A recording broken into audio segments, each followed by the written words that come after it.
Hello everyone, welcome back to the channel. तो आज के हम इस सेशन में एस्ट्रोनॉमी पेपर जो था, एस्ट्रोनॉमी ओलंपियाड एनएसीए का फर्स्ट स्टेज, उसके मैथ्स के क्वेश्चंस के बारे में बात करने वाले, डिस्कस करने वाले, देखने वाले कि 11 12th के कौन से क्वेश्चंस आए थे इस साल। और एस्ट्रोनॉमी के अंदर इन टोटल अगर आपको पता हो तो 60 क्वेश्चंस के अराउंड आते हैं, जिसका मेजर फोकस फिजिक्स पे रहता है। सिंगल करेक्ट भी होते हैं, वन और मोर देन वन भी होते हैं, लेकिन अराउंड 15 क्वेश्चंस इसके अंदर मैथ्स के भी रखते हैं। और 4 to 5 questions purely astronomy based होते हैं। जो फिजिक्स अपन नेचुरली पढ़ते हैं 11 12 में, उससे थोड़े से डिफरेंट होते हैं। तो पहला क्वेश्चन अपन जो देखने वाले हैं, अगर आप यहाँ पर देख सकते हैं, तो ये एरिया अंडर द कर्व का क्वेश्चन है ना। बड़ा ही सिंपल क्वेश्चन है, अपन ऐसे काफी सारे क्वेश्चंस की प्रैक्टिस करते हैं। तो 3 - x² का पैराबोला भी इन्होंने बना दिया है, आप अगर डायग्राम में देख सकते हैं। और 2 mod x जो है वो मॉड का ग्राफ बना दिया है। तो एरिया आप देख सकते हैं इवन फंक्शन है, और क्योंकि इवन फंक्शन है तो राइट साइड का जो एरिया आएगा अपने पास और लेफ्ट साइड का जो एरिया आएगा ये सेम रहेगा। तो अपन इस तरफ से एरिया निकाल लेते हैं राइट साइड में और डबल कर लेंगे। तो पहले सॉल्व करके देखते हैं कि 3 - x² मॉड x की पॉजिटिव ब्रांच के बराबर कब होता है। तो इसको अगर अपन यहाँ सॉल्व करेंगे तो अपने पास एक क्वाड्रेटिक इक्वेशन आ जाएगी। हालांकि हमें इसे भी सॉल्व करने की जरूरत नहीं है, क्योंकि इन्होंने अपन को सोल्यूशन यहाँ पर ऑलरेडी बनाकर दे दिया, तो काफी सिंपल कर दिया अपने लिए, है ना। और अंडरस्टैंडेबल भी है, पहला सवाल ही था पेपर का। तो अपन 0 से 1 इंटीग्रेट कर लेते हैं। ऊपर हमारे पास अगर यहाँ पर देखेंगे तो पैराबोला है, और नीचे हमारे पास स्ट्रेट लाइन है। तो 3 - x² हमारा पैराबोला का ग्राफ हो गया, और इसके अंदर से अपन ने मॉड की पॉजिटिव ब्रांच को सब्ट्रैक्ट कर लिया है। ओवरऑल टोटल आंसर को अपन डबल कर देंगे, क्योंकि वैसा ही ग्राफ आपका लेफ्ट साइड में भी है। ठीक है, तो अपन अब इंटीग्रेशन कर सकते हैं। तो 3 का इंटीग्रेशन आएगा 3x, फिर x² का आ जाएगा अपने पास x³/3, और 2x का आ जाएगा अपने पास x²। लिमिट लगा देंगे अपन 0 से 1। जीरो पे तो कुछ नहीं आने वाला, 1 अगर अपन रखेंगे तो ये आ जाएगा 2 × 3 - 1/3 और माइनस का 1, तो 5/3 और बाहर 2 है, तो आंसर हो जाएगा 10/3। तो अच्छा सिंपल क्वेश्चन था, है ना, और इजी मार्क्स थे। सेकंड क्वेश्चन पर आते हैं। नेक्स्ट क्वेश्चन अगर अपन यहाँ पर देख सकते हैं तो ये प्रोबेबिलिटी का सिंपल क्वेश्चन है। टू अनबायस्ड डाई, तो कोई भी बायस नहीं है, है ना, फेयर डाइस हैं जिनको थ्रो किया है। Probability that both dice show prime number. तो अगर अपन यहाँ देखें तो हमारे पास 1 2 3 4 5 6 है ना, ये सारे आउटकम्स होते हैं। अब इनमें से 2 3 और 5 ये होते हैं प्राइम नंबर्स, है ना। टोटल आउटकम्स क्या आ सकते हैं, पहले डाइस पे 6 ऑप्शंस है, सेकंड पे भी 6 ऑप्शंस है। लेकिन ये बोल रहा है कि दोनों पर ही इसको क्या चाहिए, प्राइम नंबर चाहिए। यानी दोनों पर 2 3 5 में से ही कोई ऑप्शन आना चाहिए, चाहे डाइस 1 है चाहे डाइस 2। तो इस पर भी हमारे पास 3 ऑप्शंस अवेलेबल है, इस पर भी 3 ऑप्शंस अवेलेबल है, दोनों पर ही प्राइम चाहिए। तो ऊपर आ गया 3 × 3, तो 9/36 का आंसर आ जाएगा 1/4। तो सिंपल क्वेश्चन है। तो आई थिंक मैथ्स के क्वेश्चंस बहुत डिफिकल्ट नहीं होते हैं। तो अगर आप 11 12th में कोई भी ओलंपियाड टारगेट कर रहे हैं, एनएसईज का कोई भी, एस्ट्रो फिजिक्स केमिस्ट्री, है ना, तो उसके अंदर आपको एस्ट्रो वाला, अगर फिजिक्स आती है आपको अच्छे से और मैथ्स बेसिक भी आती है, तो आपको रिलेटिवली आसानी होगी इसको अप्रोच करने में। ठीक है। थर्ड वाली डिफरेंशियल इक्वेशन बड़ी ही सिंपल है ना। अभी तक तो सारे एनसीईआरटी लेवल के ही क्वेश्चंस हैं। तो कोई 11th में भी अगर इसे देना चाहता है, और अगर उसने 12th तक की एनसीईआरटी कर रखी है, तो वो उसको 11th में भी क्रैक कर सकता है ना। तो अभी इस पर आते हैं। dy/dx बराबर y/x, सॉल्व कैसे करेंगे। dy के नीचे y भेज देंगे, dx ऊपर आ जाएगा और नीचे x है। बोथ साइड क्या कर सकते हैं अपन, इसे इंटीग्रेशन कर सकते हैं। dy/y का इंटीग्रेशन क्या आ जाएगा अपने पास, ln mod y आ जाएगा, है ना, और साथ में आ जाएगा अपने पास ln mod x। और इंटीग्रेशन का एक कांस्टेंट चाहिए जो जनरली c लेते हैं, पर क्योंकि दोनों तरफ log है तो मैं ln c भी लिख सकता हूँ, ये भी एक तरह का कांस्टेंट है। अब प्रॉपर्टीज अगर अपन यहाँ पर फॉलो करते हैं तो आप देखेंगे कि ln y जो है ये ln cx के बराबर आ जाएगा। तो log अगर अपन हटाएंगे तो हमारे पास जो लाइंस आ रही है ये फैमिली ऑफ लाइंस हो गई। ये सारी लाइंस, चाहे c की कोई भी वैल्यू हो, ये सारी की सारी लाइंस 0,0 से पास करती है। और फैमिली ऑफ लाइंस जो होती है, जो सिंगल लाइन से पास, सिंगल पॉइंट से पास करती है, उनको हम बोल देते हैं कॉन्करेंट लाइंस। तो ये फैमिली ऑफ लाइंस बन जाएंगे, कॉन्करेंट है, सारी की सारी कहां से पास करेंगी हमारे लिए, ओरिजिन से पास करेंगे। ठीक है। तो अगेन आसान सवाल था ये, थोड़ा सा मतलब अंडरस्टैंडिंग वाला सवाल है ना, समझते हैं इसे। तो volume of a magical right circular cylinder of a fixed height changes at a constant rate. तो ये बोल रहा है कि यार ये जो वॉल्यूम है ना, सिलेंडर का वॉल्यूम पता है आपको क्या होता है, सिलेंडर का वॉल्यूम होता है πr²h। अब बोल रहा है देखो हाइट तो फिक्स्ड है इसकी, है ना, हाइट में कोई चेंज हो नहीं रहा, तो ऑब्वियस बात है चेंज किस में हो रहा होगा, रेडियस में। और बोल रहा है कि यार ये जो dv/dt है ये कांस्टेंट रेट से चेंज हो रहा है, मतलब ये किसके बराबर है, k। तो dv बाई dt कांस्टेंट है, k के बराबर है। इनिशियली रेडियस 3 है और वो 6 यूनिट्स हो जाता है, रेडियस 3 से 6 चेंज हो जाता है 3 सेकंड्स के अंदर। तो पूछ रहा है रेडियस बताओ as a function of time. तो वो कंफ्यूज कर रहा है simple question, application of derivatives का। तो ये मेजरली अभी तक 12th वाले यूनिट के क्वेश्चंस हमको अभी तक देखने को मिले एस्ट्रोनॉमी ओलंपियाड का जो फर्स्ट स्टेज होता है उसके पेपर के अंदर मैथ्स के लिए, है ना। तो अगर यहाँ पर अपन देखें तो टाइम के रेस्पेक्ट में डिफरेंशिएशन कर देते हैं। dv by dt height constant है, पाई और h चेंज नहीं होंगे, ये आ जाएगा 2r और साथ में हमारे पास आ जाएगा यहाँ पर dr बाई dt। तो हम dv बाई dt की जगह यहाँ इसको रिप्लेस कर सकते हैं। तो ये अपने पास बन जाएगा इसके केस में 2 पाई h और यहाँ पर हमारे पास साथ में है एक r है और एक dr है और dt को k के पास भेज देंगे। तो देखो यार k कांस्टेंट है, 2 पाई h सब कांस्टेंट है, तो सबको मिला लेते हैं ना यार, k बाई 2 पाई h को कुछ लैम्डा के इक्वल मान लेते हैं। तो r dr क्या आ जाएगा अपने पास, लैम्डा dt। अब लैम्डा फाइंड आउट करने के लिए इन्होंने बहुत प्यारी कंडीशन दी है कि यार रेडियस 3 से 6 यूनिट्स हो जाता है जब टाइम 0 से 3 सेकंड जाता है। तो डेफिनेट इंटीग्रेशन कर लो इसका, है ना, रेडियस का इंटीग्रेशन कर लेते हैं 3 से 6 और टाइम का इंटीग्रेशन कर लेते हैं 0 से 3। तो ये आर स्क्वायर बाई 2 आएगा, है ना। आर स्क्वायर बाई 2 पे अपन क्या कर सकते हैं, लिमिट लगा सकते हैं 3 से 6। तो 36 माइनस 9 ये आ जाएगा 27 बाई 2 और ये इधर आ जाएगा लैम्डा टी और टी पे लिमिट लगा देंगे 3 लैम्डा।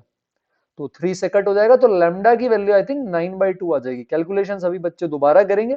तो लैम्डा 9 बाई 2 अब अपन यहाँ रख देंगे। अब अपन जनरल इंटीग्रेशन कर लेते हैं आर डी आर का, कि भाई पहले तो चलो 3 था रेडियस, अब पूछ रहा है ना, कि 3 से टी टाइम बाद कितना होगा। तो हमें नहीं पता, रेडियस आर मान लेते हैं। लैम्डा हम निकाल चुके हैं, 9 बाई 2 रख लेंगे। टाइम dt का इंटीग्रेशन अपन चाहते हैं यहाँ पर, और ये इंटीग्रेशन कहां से कहां होगा, 0 से t टाइम। तो अगर अपन इसे सॉल्व करेंगे तो ये आ जाएगा r square minus 9 by 2 definite integration, और इधर अपने पास वैल्यू आ जाएगी इसके केस के अंदर, और यहाँ पर अपने पास क्या वैल्यू आ रही है, 9t बाई 2 ऐसी वैल्यू आ जाएगी, है ना। 2 से 2 हो जाएगा कैंसिल, 9 उधर जाकर ऐड होगा बेटा, फिर रूट ले लेंगे तो 9 बाहर आ जाएगा 3 और रूट टी प्लस 1 आंसर। तो बड़ी स्ट्रेट फॉरवर्ड है क्लास 12th के क्वेश्चन, बेसिक भी अगर किसी को आता है तो इसमें दिक्कत नहीं आएगी आई थिंक, है ना। तो ये प्रोबेबिलिटी का अगेन फिर से क्लास 12th के अंदर कंडीशनल प्रोबेबिलिटी पढ़ते हैं। जिन्हें नहीं पता याद दिला दूं, P of A given B, probability of event A given B happens. तो क्वेश्चन एक बार पढ़ लेते हैं। तो ये बोल रहा है क्वेश्चन में क्लास में 20 स्टूडेंट्स हैं, ठीक है, उसमें से 25 ने हिंदी लिए एज अ सेकेंड लैंग्वेज, ये इवेंट ए है, हिंदी लैंग्वेज चूज करना, और 35 स्टूडेंट्स गॉट फर्स्ट क्लास, है ना, इवेंट बी बोल रहे हैं उसको, in the examination of which 20 had taken Hindi as second language, it is found that a student picked at random has secured first class, है ना, ऐसा सब कुछ लिख रखा है। अब पूछ रहा है प्रोबेबिलिटी बताओ, probability A given B that this student has taken Hindi as second language. तो P of A given B हमें समझना चाहिए, ये होता है P of A intersection B और अपॉन में आ जाएगा B। तो A इंटरसेक्शन B का अपने पास इसके केस के अंदर क्या मतलब हो गया, देखो A इंटरसेक्शन B का मतलब है A भी होना चाहिए B भी होना चाहिए। A का मतलब क्या है, A का मतलब वो सारे जने जिन्होंने सेकेंड लैंग्वेज क्या लिए, हिंदी लिए, और B का मतलब क्या हो गया, बी का मतलब वो सारे बच्चे जिनकी हमारे पास क्या आई है, फर्स्ट क्लास आई है ना। और यही चीज यहाँ पर नीचे भी है, जिनके फर्स्ट क्लास आई है, ऐसा लिख सकते हैं अपन। तो फर्स्ट क्लास कितने बच्चों की आई है टोटल, अगर आप देखेंगे 35 students got first class in examinations, और टोटल 40 बच्चे हैं, तो फर्स्ट क्लास वालों के लिए क्या हो जाएगा, प्रोबेबिलिटी 35 बाई 40 हो जाएगा। और ए इंटरसेक्शन बी का मतलब क्या है, कि जिनकी हिंदी सेकेंड लैंग्वेज भी है, और हिंदी सेकेंड लैंग्वेज होने के साथ साथ, हिंदी सेकंड लैंग्वेज होने के साथ साथ उनका फर्स्ट क्लास भी आना चाहिए। तो इन्होंने क्या लिखा है, 35 students got first class of which 20 had taken second as Hindi language. तो कुल 25 हिंदी ली टोटल जनों ने, और 35 का फर्स्ट क्लास है, लेकिन 20 ऐसे हैं जिनके फर्स्ट क्लास भी है और जिन्होंने हिंदी भी ली। तो ऊपर हमारे पास क्या आ जाएगा, यहाँ पे 20 और टोटल 40 बच्चे थे, 40 कट कर देंगे और यहाँ पे 20 और 35 कट करते हैं तो क्या आ जाता है अपने पास, 4/7, 4/7 आ रहा है, 5 से कैंसिल कर सकते हैं 20 एंड 35 को। तो कंडीशनल प्रोबेबिलिटी का क्वेश्चन था, है ना।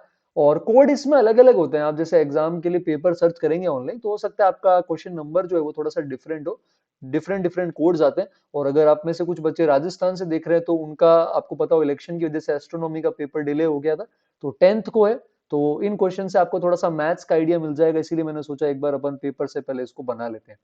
तो 42 रिलेशंस का क्वेश्चन है, ये भी अगेन सेट एंड रिलेशन के अंदर कुछ बच्चे 11th में पढ़ते हैं, कुछ 12th में पढ़ते हैं। क्या ले रखा है इसको देखो, z पर इंटीजर्स के सेट को बोलते हैं अपन z। इन्होंने एक रिलेशन डिफाइन कर रखा है x, y। तो x, y रिलेशन का पार्ट होगा if and only if x into y is not equal to 0। अगर x into y not equal to 0 है तो ही इसको अपन बोलते हैं कि ये रिलेशन का पार्ट है। अब रिफ्लेक्सिव में क्या करते हैं अपन, दोनों सेम चीजें लेते हैं बेटा, है ना, x, x। तो अगर x और y की जगह x और x लेंगे तो x स्क्वायर आ जाएगा। लेकिन ये नॉन जीरो है तो जरूरी नहीं है, x बराबर 0 के लिए ये बात गड़बड़ हो जाएगी, 0 भी तो एक इंटीजर है, तो इसका मतलब ये रिफ्लेक्सिव तो नहीं है। सिमेट्रिक अपन कैसे चेक करते हैं कि अगर x, y रिलेशन होल्ड कर रहा है तो y, x भी करना चाहिए। तो ये सिंपल है, सिमेट्रिक हो जाएगा। क्यों? x, y होल्ड कर रहा है तो क्या बोलेंगे, x into y not equal to 0, क्योंकि ये तो इसी ने बोल दी, देखो मैं नहीं बता रहा, क्वेश्चन बता रहा है। X y not equal to 0 है तो यार मल्टीप्लीकेशन तो ऐसे भी लिख सकते हो ना, y into x not equal to 0, और y into x not equal to 0 इसका मतलब y, x रिलेशन होल्ड करता है, तो ये सिमेट्रिक हो जाएगा। इसी तरह ट्रांजिटिव भी हो सकता है। ट्रांजिटिव कैसे हो सकता है, मान लो x, y होल्ड कर रहा है, y, z भी होल्ड कर रहा है, तो हमें ये प्रूव करना होता है कि अगर x, z भी होल्ड कर गया तो ट्रांजिटिव हो जाएगा। अब जाहिर सी बात है यार, x, y होल्ड कर रहा है तो x into y not equal to 0 है, मतलब ना x 0 ना y 0। फिर y, z भी होल्ड कर रहा है तो yz भी नॉट इक्वल टू 0, मतलब y भी 0 नहीं है, z भी 0 नहीं है। तो जब x, y, z कुछ भी 0 नहीं है तो x इंटू z भी 0 नहीं होगा, x, z भी होल्ड करेगा। तो सिमेट्रिक और ट्रांजिटिव तो हो जाएगा पर बेचारा रिफ्लेक्सिव नहीं हो पाएगा, इक्विवेलेंट रिलेशन, इक्विवेलेंस रिलेशन नहीं बन पाएगा। क्या ये बात समझ सकते हैं अपन? ठीक है, तो ये था अपना अगला question, I think 5th question. Next पर आते हैं, ये मैट्रिक्स डिटर्मिनेंट का। तो लगातार देखो 12th के ही क्वेश्चन चलते जा रहे हैं, अपन ऑलमोस्ट 6th या 7th क्वेश्चन पर आ गए और 12th के ही सारे क्वेश्चन है। तो ये मैट्रिक्स डिटर्मिनेंट चैप्टर का क्वेश्चन है अपने पास, और नॉन सिंगुलर मैट्रिक्स है, ऐसी मैट्रिक्स जिसका डिटर्मिनेंट 0 नहीं है, और बोल रहे हैं कि भाई डिटर्मिनेंट a की पावर 4, बेसिकली तो इन्होंने एक रिलेशन बोला है, a की पावर 4 क्या है, 4 है। तो अपन दोनों तरफ डिटर्मिनेंट ले लेते हैं, तो डिटर्मिनेंट से पावर बाहर आ सकती है और 4a आ गया। स्केलर क्वांटिटी का रूल होता है कि अगर k इंटू ए का डिटर्मिनेंट निकालते हैं तो स्केलर क्वांटिटी जब बाहर आती है तो उस पे k की पावर n लग जाती है, जहां n उसका ऑर्डर है। क्वेश्चन में हमारा जो ऑर्डर है वो 3x3 है, तो डिटर्मिनेंट a की पावर 4, यहां से 4 की पावर 3 बाहर आ जाएगा और डिटर्मिनेंट a बच जाएगा। क्योंकि डिटर्मिनेंट a 0 नहीं है तो एक डिटर्मिनेंट अपन कैंसिल कर सकते हैं, तो डिटर्मिनेंट a की पावर 3 4 क्यूब आ जाएगा, यहां से डिटर्मिनेंट a आ जाएगा 4। तो straight forward direct question, simple है, आगे बढ़ सकते हैं अपन। ये मैट्रिक्स डिटर्मिनेंट था। नेक्स्ट वाला ट्रिग्नोमेट्री। तो देखो पहला क्वेश्चन ऐसा अपन को मिला है जो 11th क्लास का है, बाकी के अभी तक जितने भी 6-7 क्वेश्चंस देखे थे सारे कहाँ के थे, 12th क्लास के। तो इसके रूट्स निकालने पूछ रहा है, कितने रूट्स होंगे, बड़ा ही सिंपल है, क्वाड्रेटिक इक्वेशन की तरह ट्रीट करेंगे। साइन थीटा को क्या ले लेंगे अपन, x, तो ये बन जाएगा x square minus 5x plus 6 equal to 0। तो यहाँ पे फैक्टर्स हो जाते हैं अपने पास x minus 2 x minus 3 equal to 0। तो दो वैल्यूज आ रही है साइन थीटा की बेटा, एक 2 आ रही है एक 3 आ रही है, पर साइन थीटा की रेंज अगर आपको याद हो तो ये -1 से 1 के बीच में ही हो सकती है, इसके बाहर नहीं जा सकती, इसलिए एक भी सॉल्यूशन पॉसिबल नहीं है, ना साइन थीटा 2 हो सकता है और ना ही साइन थीटा 3 हो सकता है। ठीक है, अच्छा नेक्स्ट वापस 11th क्लास का क्वेश्चन आ गया, ये कॉम्प्लेक्स नंबर का क्वेश्चन है ना, और मॉड ऑफ z पूछा है कि मॉड ऑफ z बताओ आप कि मॉड ऑफ z की क्या वैल्यू होगी। तो अपन को वो ट्राई करके बताना है कि मॉड z की क्या वैल्यू होगी। एक रिलेशन अपन को दे दिया है z minus 2 upon z plus 2 बराबर आयोटा। तो कॉम्प्लेक्स नंबर में मान लो अगर आपको कुछ भी नहीं आता तो सिंपल केस ये हो सकता है कि z को ले लें x प्लस आयोटा y, जिसका कोई नहीं है उसका x प्लस आयोटा y है, तो z को x प्लस आयोटा y रख देते हैं अपन लेफ्ट साइड के अंदर, और सेम सिमिलरली अपन z को रख देते हैं x plus iota y right side के अंदर। अब अपन पहले रीअरेंज कर लेते हैं, ये रियल पार्ट है, लेफ्ट साइड में x माइनस 2 और आयोटा के साथ y आ रहा है, राइट साइड में x प्लस 2 आयोटा के साथ आएगा, और आयोटा y आयोटा के साथ मल्टीप्लाई करेंगे तो माइनस y बन जाएगा।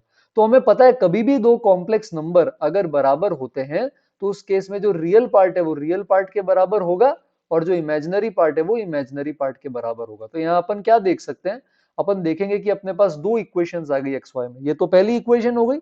दूसरी इक्वेशन आयोटा वाले पार्ट को भी अपन ने क्या कर दिया, बराबर कर दिया। तो यहां से अब अपन इसको सॉल्व करने की कोशिश कर सकते हैं। तो लीनियर इक्वेशन टू वेरिएबल तो आई थिंक सबको आता होगा, सॉल्व करेंगे तो x 0 आ जाएगा, y 2 आ जाएगा।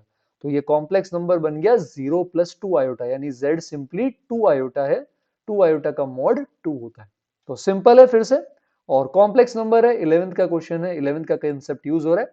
और ये 11th का एक और चैप्टर हमारे सामने आ गया, permutation and combination. Number of positive divisors count करना। डिवाइजर्स कैसे काउंट करते हैं?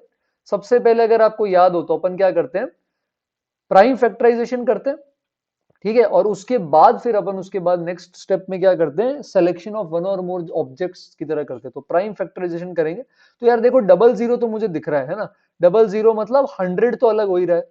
और 100 को क्या लिख सकते हैं, 2 स्क्वायर इंटू 5 स्क्वायर। अब 2023 का अपन को जो है फैक्टराइजेशन ढूंढना है, ये थोड़ा सा चैलेंजिंग हो सकता है। तो 2023 आई थिंक 3 से नहीं हो रहा, 5 से नहीं हो रहा, 7 से हो रहा है क्या? 7 2 जा 16, 14 सॉरी 62 बचेगा, 8 जा 56, 63 और 9 जा, तो आई थिंक ये डिवाइड हो रहा है। और 7 से 289 है ना, 289 इंटू 7 अगर अपन करें तो उसके केस के अंदर हम यहाँ पर देख सकते हैं कि ये डिवाइड हो रहा है। अब 289 के लिए वापस आगे जाएं तो 289 किससे डिवाइड हो रहा है यार, 289 प्राइम तो नहीं है, 13 से जा रहा है शायद, है ना। 13 2 जा 26, नहीं 13 से भी नहीं जा रहा, 11 से भी नहीं जा रहा, 17 से जा रहा है क्या, 17, 17 से अगर डिवाइड करें इसे तो 289, 17 1 जा 17 और 119, ओके 17 का स्क्वायर ही है, राइट। तो ये बन जाएगा अपने पास कुछ इस तरह से। तो पूरा फैक्टराइजेशन हो गया अपने पास, ये बन जाएगा 2 स्क्वायर 5 स्क्वायर 7 की पावर 1 और 17 की पावर 2। तो कोई भी प्राइम फैक्टर अगर आप इसका बनाओगे तो 2 की 3 पावर्स अवेलेबल है, 2 की पावर 0 1 और 2। 5 की भी 3 पावर्स अवेलेबल है, 5 की पावर 0 1 और 2। 7 की 2 पावर्स अवेलेबल है, 0 एंड 1। और 17 की 3 पावर्स अवेलेबल है, 0 1 2। सबको मल्टीप्लाई कर लेंगे तो टोटल हमारे पास कितने पॉजिटिव डिवाइजर्स आ जाएंगे, 54 पॉजिटिव डिवाइजर्स आ जाएंगे। तो सिंपल है, फैक्टराइजेशन करने के बाद डायरेक्ट परम्यूटेशन कॉम्बिनेशन की एप्लीकेशन। और 3 11th के क्वेश्चन के बाद आई थिंक वापस 12th आ गए हैं, कंटिन्यूटी का क्वेश्चन, कंटिन्यूटी एंड डिफरेंशिएबिलिटी। बोल रखा है कि ये जो फंक्शन है ये कंटिन्यूअस है 2 पे, तो 2 पे left hand limit, right hand limit और 2 पे फंक्शन की वैल्यूज बराबर होंगी। तो अगर अपन f ऑफ 2 माइनस निकालें तो सिंपल पॉलिनोमियल है, 2 डायरेक्टली पुट कर देंगे तो 4b माइनस 2a माइनस 11 आ जाएगा। सिमिलरली f ऑफ 2 पे वैल्यू निकालें तो 3 आ जाएगा। और f ऑफ 2 प्लस पे वैल्यू निकालेंगे अगर अपन तो इसमें अपन 2 रख सकते हैं, तो ये आ जाएगा 4a प्लस 2b प्लस 1। और तीनों ही यहाँ पर क्या होने चाहिए, बराबर होने चाहिए। ये दोनों भी बराबर होने चाहिए और ये भी बराबर होने चाहिए। तो पहले इन दोनों को जब बराबर करेंगे एक तरफ ले जाकर तो 4b और माइनस 2a माइनस 14 0 आ जाएगा। 2 से डिवाइड कर दें तो 2b माइनस a माइनस 7, ये 0 आ रहा है बेटा अपने पास, है ना। फिर इनको बराबर कर दें तो 4a प्लस 2b माइनस 2 0 आ रहा है। 2 से डिवाइड कर देंगे तो ये बन जाएगा 2a plus b minus 1 equal to, यहाँ पर भी अपने पास क्या आ जाएगा, 0। तो अब इसके बाद तो ये क्या बन गया अपने पास, है ना, सिंपल लीनियर इक्वेशन का क्वेश्चन बन गया।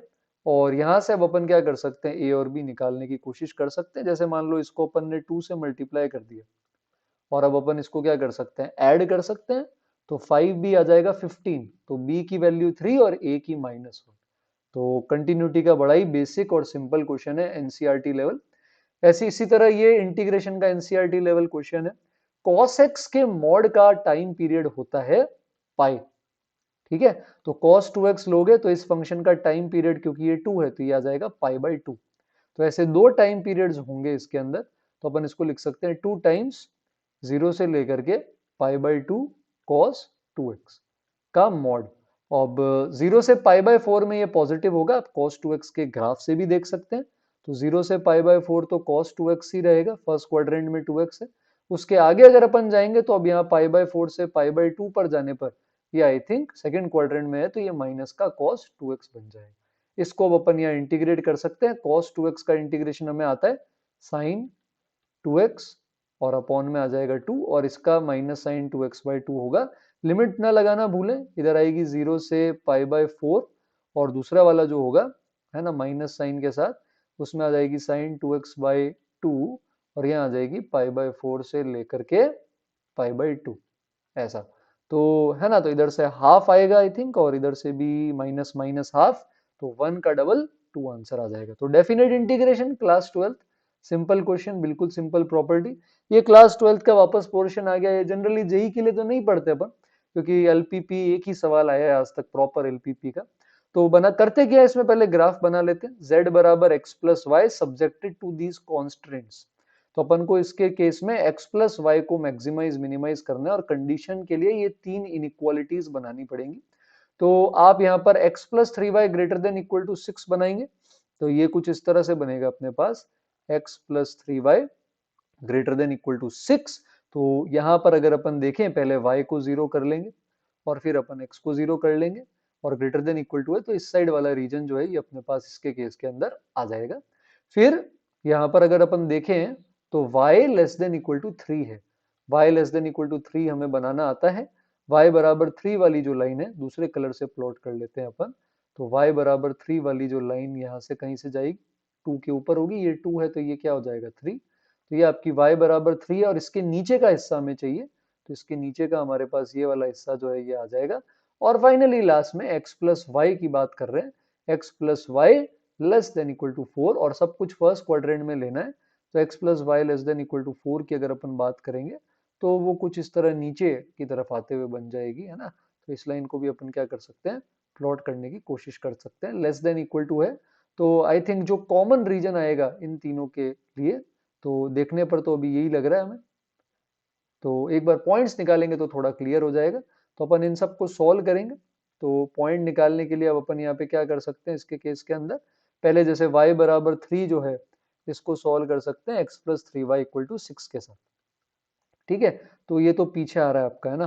y बराबर 3 रखेंगे तो x आ जाएगा -3,3, ये वाला तो पॉइंट आ गया पीछे, है ना। अब y बराबर 3 को आप x प्लस वाई बराबर 4 में रखेंगे तो यहाँ पर आ जाएगा 1,3, है ना। तो ये वाला जो पॉइंट आ रहा है अपने पास, ये आ रहा है अपने पास 1,3। ठीक है, और फिर फाइनली लास्ट में अगर अपन ये वाले पॉइंट की बात करेंगे तो y बराबर 3 को -3,3 1 को, अच्छा 1,3 ये था, सॉरी, ये वाला पॉइंट अब अपन को निकालना है। ये इन दोनों का इंटरसेक्शन है, x plus three y equal to 6 और x plus y equal to 4 का। दोनों को सब्ट्रैक्ट कर दें अगर अपन, तो y की वैल्यू 1 और x की 3 आ जाएगी, तो ये हो गया 3,1 ऐसा। और मल्टीपल टाइप ऑप्शन देख सकते हो ना, तो ये पहले ऐसे पैटर्न होता था जो है ओलंपियाड्स होते थे कि पहले कुछ सिंगल कुछ मोर देन वन आते थे, फिर बीच में सारे सिंगल किए, फिर कोविड के टाइम सब्जेक्टिव भी कर दिया, अब वापस ये single and more than one पर आ गए। अच्छा पैटर्न है, इनके मार्क्स भी ज्यादा होते हैं, है ना। तो यहाँ पर अब अपन ये सारे के सारे देख सकते हैं और ये वाला पॉइंट भी निकाल सकते हैं। तो इनके अंदर अब अपन देख सकते हैं जिस पर value actually x plus y में पुट कर करके देखेंगे, जिस पे वैल्यू सबसे ज्यादा आ जाएगी तो अपन देख सकते हैं कि ऑप्टिमल सोल्यूशन क्या है। तो 3,1 जो इस ऑप्शन में आंसर में भी दिया हुआ है, आप ये सारे पॉइंट पुट कर सकते हो बाउंड्री पे जो आ रहे हैं, लेकिन आप देखेंगे ये वाले इस बाउंड्री पे जो आ रहे हैं, लेकिन आप देखेंगे 3,1 पे जो है वो वैल्यू ज्यादा आ जाएगी। और फिजिबल सोल्यूशन वो होते हैं जो इसी बाउंड्री के ऊपर पड़े होते हैं, है ना। तो वो अपन चेक भी कर सकते हैं। तो ठीक है, मतलब बोर्ड टाइप हो गया थोड़ा सा क्वेश्चन। एलपीपी अगर आपने कर रखा होगा तो आपको ये आ जाएगा। 50th के अंदर इन्होंने एक नया सिस्टम डिफाइन कर रखा है, तो यहाँ पर थोड़ा सा कुछ यूनिक बनाने की कोशिश करी। 3D स्पेस है, यूक्लिडियन स्पेस से कंफ्यूज मत हो। नई डेफिनेशन बताने की कोशिश कर रहे हैं। ये बोल रहे हैं कि ए बी का मतलब है ए क्रॉस बी, क्रॉस प्रोडक्ट जो पढ़ते हैं ना वेक्टर में। और ये square bracket A comma B का मतलब ए बी माइनस बी है, यानी A cross B minus B cross. ठीक है, for the commutator of A and B, and A comma B comma C का मतलब भी बता दिया है, ए cross B cross C minus A cross B cross C associator. तो अब पूछ रहा है इनमें से कौन सा सही है। तो फर्स्ट वाला तो बड़ा सिंपल हो गया ना यार। ए स्क्वायर का मतलब क्या हो गया आपका, ए क्रॉस ए, किसी का खुद के साथ क्रॉस प्रोडक्ट लेंगे तो क्या आ जाएगा आपके पास, 0 आ जाएगा, तो ये चला जाएगा।